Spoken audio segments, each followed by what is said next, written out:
एक बार की बात है, एक शिष्य अपने गुरु का बहुत आदर सम्मान किया करता था। गुरु भी अपने इस शिष्य से बहुत स्नेह करते थे। लेकिन वह शिष्य अपने अध्ययन के प्रति आलसी और स्वभाव से दीर्घसूत्री था। सदा स्वाध्याय से दूर भागने की कोशिश करता तथा आज के काम को कल के लिए छोड़ दिया करता था। गुरुजी कुछ चिंतित रहने लगे कि कहीं उनका यह शिष्य जीवन संग्राम में पराजित न हो जाए।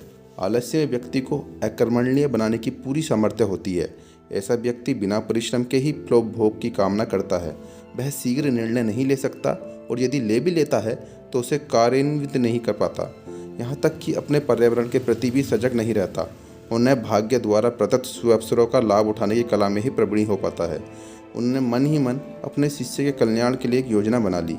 एक दिन एक काले पत्थर का एक टुकड़ा उसके हाथ में देते हुए गुरुजी ने कहा, मैं तुम्हें ये जादुई पत्थर का टुकड़ा 2 दिन के लिए देकर कहीं दूसरे गांव जा रहा हूँ। जिस भी लोहे की वस्तु को तुम इससे स्पर्श करोगे यह स्वर्ण में परिवर्तित हो जाएगी।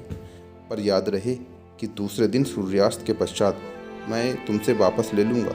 शिष्य इस अवसर को पाकर बड़ा प्रसन्न हुआ, लेकिन आलसी होने के कारण उसने अपना पहला दिन यह कल्पना करते हुए बिता दिया कि जब उसके पास बहुत सारा स्वर्ण होगा तब वह कितना प्रसन्न, सुखी और समृद्ध और संतुष्ट रहेगा। इतने नौकर चाकर होंगे कि उसे पानी पीने के लिए भी कहीं नहीं उठना पड़ेगा। फिर दूसरे दिन जब वह प्रातःकाल जागा, उसे अच्छी तरह से स्मरण था कि आज स्वर्ण पाने का दूसरा और अंतिम दिन है। उसके मन में पक्का विचार किया कि आज वह गुरु जी द्वारा दिए गए काले पत्थर का लाभ जरूर उठाएगा। उसने निश्चय किया कि वह बाजार से लोहे के बड़े बड़े सामान खरीद कर लाएगा और उन्हें स्वर्ण में परिवर्तित कर देगा। दिन बीतता गया और वह इसी सोच में बैठा रहा कि अभी तो बहुत समय है, कभी भी बाजार जाकर सामान लेता आएगा। उसने सोचा कि अब तो दोपहर को भोजन करने के पश्चात ही सामान लेने निकलूंगा।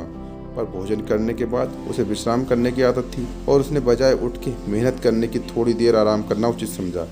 पर आलस्य से परिपूर्ण उसका शरीर नींद की गहराई में खो गया और जब वो उठा तो सूर्यास्त होने का था। अब वह जल्दी जल्दी बाजार की तरफ भागने लगा, पर रास्ते में ही उसे गुरुजी मिल गए। उनके देखते ही वह उनके चरणों पर गिरकर उस जादुई पत्थर को एक दिन और अपने पास रखने के लिए याचना करने लगा। लेकिन गुरुजी नहीं माने और उस शिष्य को धनी होने का सपना चूर चूर हो गया। पर इस घटना की वजह से शिष्य को एक बहुत बड़ी सीख मिल गई। उसे अपने आलस्य पर पछतावा होने लगा। वह समझ गया कि आलस्य उसके जीवन के लिए एक अभिशाप है और उसने प्रण किया कि अब वो कभी भी काम से जी नहीं चुराएगा और एक कर्मठ, सजग और सक्रिय व्यक्ति बनकर दिखाएगा। तो दोस्तों, अगर आप भी किसी काम को टालते हैं तो वो आदत छोड़ दीजिए। बहुत ही गंदी आदत है और अपने काम को जो करना है वो आज ही कीजिए। आपको ये वीडियो कैसी लगी हो तो इस वीडियो को लाइक करना ना भूलें। अगर आप चैनल पर नए हैं तो हमारे चैनल को सब्सक्राइब कर लें। आपको ऐसी इंटरेस्टिंग वीडियो मैं आपके लिए लाता रहूँगा।